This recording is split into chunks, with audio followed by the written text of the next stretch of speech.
all I'm saying is that we need to not allow this dog to make any more progression forward. We can't allow this dog to be reactive, aggressive forward like that. And the situation that we're dealing in is a confined space. We can't create any more distance. You just got to hold the dog short. That's all I need you to do, is just not let the dog bounce around on the end of the line.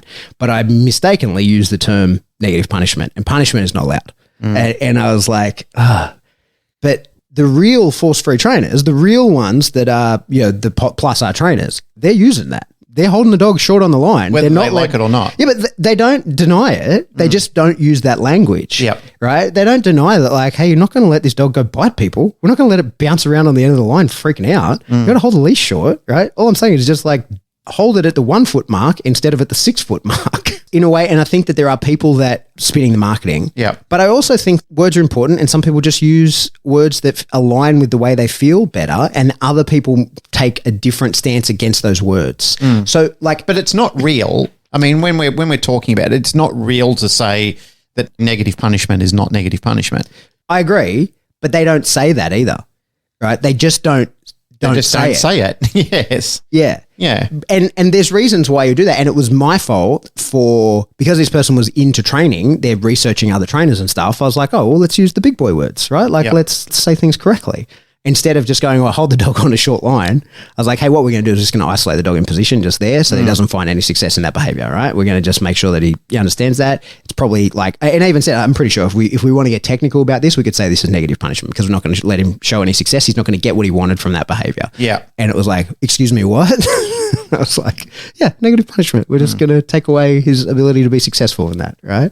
Because it's just this constant battle that we're kind of always facing. And, what was fascinating to me was listening to Ivan and Michael Ellis talk about it, and went and watched the rest of it on YouTube, because Ivan has videos of the study that they used to ban e-collars, and they just left out of the equation that those dogs had halties on and were getting popped on the face by the halty. Yeah. And so that deliberate miscommunication of information has led people who are really well-meaning, because this person who I was dealing with, the shepherd, right? Yep. Thought for sure, super nice person, like great, but just thought she was doing the right thing by her dog because she's done a lot of research, and that's where the research has led her, but no hands on the dogs, right? Kind of the issue then is with that passing on of mistruths, half-truths, or straight untruths, right? So what Ivan pointed out in that podcast is that they just didn't mention that. Right? It's nowhere in the study that says that the dogs that were being trained positively to not chase sheep versus the ones that were being an e-collar used. And they say that they were trained with like the punishment trained dogs, which is, just a ridiculous thing to say by itself. Yeah. But it's funny how they like using the word when it suits them. But the dogs had halties on it. It's like the most aversive tool you can use on a dog. And the other thing that you brought up to me, because I haven't seen it yet, was that they're not free-range sheep. They're caged. They're in a pen. Yeah. Yeah. And as they point out on the show, like, I don't want to just regurgitate what they're saying. You should listen to it, right? Yep. It's two of the big boys of the industry. But I mean, everyone listening, if you haven't already, I'm sure all of our listeners have already listened to it, right? This is probably old news to everybody. But like, as Michael points out, is for the most part, you can get a prong collar and whack it on a dog, and the dog doesn't know anything about that prong collar until you apply some pressure to it, right? Same as an e-collar. You can put an e-collar on the dog, and the dog doesn't know anything about that until you hit one of the buttons. You put a halty on the dog fucking hates it immediately. The second you attach that to it, it's going to fight you getting it on. They do backflips. They try and scratch it off their face. Immediately. Yeah. Now, of course, the right way, if you want to be a halty person. It's a tool. Yeah. The right way to do it is to implement, do it correctly, blah, blah, blah, all the things, implement it to the dog. But you have to do that if it's not going to be aversive the moment it's put on the dog. Yep. Right?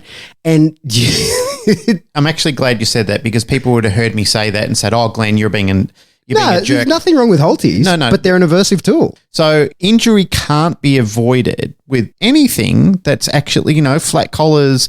And people can say, well, they can be accelerated with things like correction chains, prong collars, electric collars, et cetera, et cetera. And, in the wrong hands, that could be true. Yeah. But anything that you're tethering a dog with can create a problem. Let's just be real. Intelligent people who do things right and are mentored well and have good intentions and good state of mind and goodwill in their heart, They don't do all these fucking crazy things that end up making it into the news somehow, whether it's social media or the 6 o'clock news. Yeah, and you know, we've been through this so many times. If your intention is to fuck up a dog, you'll do it without a tool. Yeah. That you're gonna try. The average person is going to draw from the explanation of dog training what they want to hear. And it's problematic. It's a problem because there's people, and this is why, like, I advocate for and use as much as I can and try and encourage others to do is like, let's use the real words. Let's hold each other to a standard there and use the real words. Let's not shy away from those words and try and soften them down, because the issue is when I use the real words, I'm going to put some people off, but they're going to be put off and hopefully go to someone else who also uses the real words, right? And then realize like, oh, okay. So like, I'm a balance trainer. I use the real words. I'm going to say that with this prong collar, I can use negative reinforcement. I can manipulate the dog in all kinds of ways. And if I want to, I can also use it for positive punishment. That's how I'm going to use that tool. And then when they go to someone else who says, hey, hold the dog short on the leash or drag the dog over this way or bring the dog over this way with the flat collar, we should say, hey, but that is negative reinforcement, just so you know, right? Negative reinforcement is not the problem. That quadrant is not the problem. Misusing a tool is a problem, but the quadrant itself and the tool itself are not the problem, right? And I think the more that we hold each other to account to use the real words, the better we will educate people on how to actually train dogs. And, you know, as we've said a million times, there's room for everyone, right? Everybody has a place, right? Because there's people who, like I say, you know, for the most part, what we know of dog training is that there's a huge overlap, right? So as a balance trainer, there's things I can do that a person who won't use the tools can't do, right? There are things. They will hit a ceiling of limitation before I will. Right? Now, imagine we have the same skill set where it's equally good as each other, right? They will hit a ceiling before I do as a balance trainer. There is maybe 5% of dogs that they will not be able to help, and I will be able to help because I use those tools. But at the other end, there's 5% of people that will never fucking call me no matter what the problem is with their dog because I'm a balance trainer. And so I'm no better. I don't. Do you say 5%? Or whatever the percentage, right? But I'm no better and I'm no more effective. I have a different scope. I don't have a bigger scope because at the top end of dogs that you'll hit a ceiling and I don't hit that ceiling, right? Of course I hit a ceiling, but it's a different one to the different level. The plus R trainer. I can help more dogs. Imagine we have the same skill set. I'm not saying I'm better than anybody, but imagine it's me without the tools.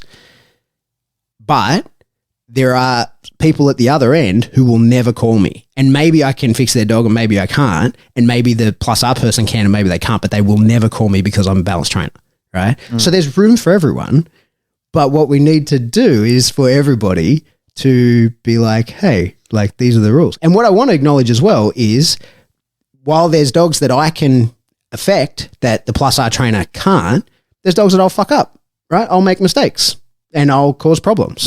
That will happen. But similarly, they can as well, but with less likelihood, right? Like it's possible that if I'm using an e-collar, I hit the wrong button, give the dog an adversity experience he didn't need. It's possible that I can misread a situation and give a correction with the prong that the dog didn't need to get, right? It's possible that I'm walking along with the dog on the prong, the dog tries to flee something, you know, it gets scared, hits the end of the line, gets a doubly bad experience, is scared of something, hits the end of the line.